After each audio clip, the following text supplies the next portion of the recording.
बिस्मिल्लाहिर्रहमानिर्रहीम। अस्सलाम वालेकुम नाजरीन।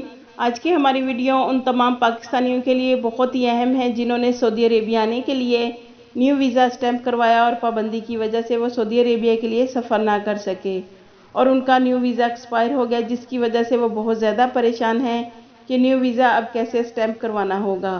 क्या उनको फिर दोबारा मेडिकल करवाना होगा और फिर से उनका प्रोटेक्टर रिन्यू होगा और वीज़ा रीस्टैम्प होगा और बहुत ज़्यादा दोबारा से अखराजात करने पड़ेंगे। तो उनके लिए अल्हम्दुलिल्लाह embassy Saudi Arabia of Islamabad से बहुत अच्छी खबर है कि जिनके न्यू वीज़े स्टैम्प होकर इस्तेमाल में नहीं आए और एक्सपायर हो गए, तो अब उनको दोबारा मेडिकल करवाने की ज़रूरत नहीं होगी और ना ही आपके वीज़े की रीस्टैम्पिंग की फ़ीस होगी।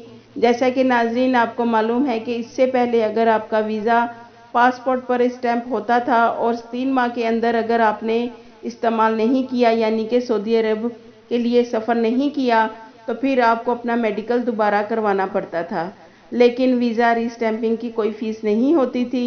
लेकिन अब अल्हम्दुलिल्लाह सऊदी एम्बेसी की तरफ से बहुत अच्छी खबर आई है कि अब न्यू वीज़ा होल्डर्स जिनके पासपोर्ट पर वीज़े स्टैम्प हो गए और सफरी पाबंदी की वजह से इस्तेमाल में नहीं आए, तो उनके वीज़े फ्री में रीस्टैम्प हो जाएंगे और उनको दोबारा से मेडिकल करवाने की भी ज़रूरत नहीं होगी। उनका पहले वाला मेडिकल ही एक्सेप्ट किया जाएगा।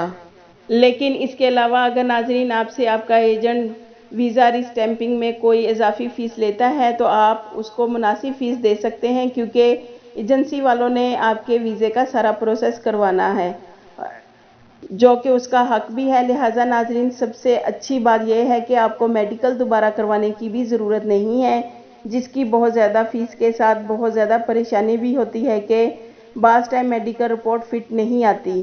तो आपको अब इसके लिए परेशान होने की ज़रूरत नहीं, क्योंकि Saudi embassy Saudi Arabia of Islamabad से न्यू वीज़ा होल्डर्स के लिए गुड न्यूज़ है। नाजरीन अगर आपको हमारी आज की वीडियो अच्छी लगी तो हमारे चैनल को सब्सक्राइब करना मत भूलिएगा।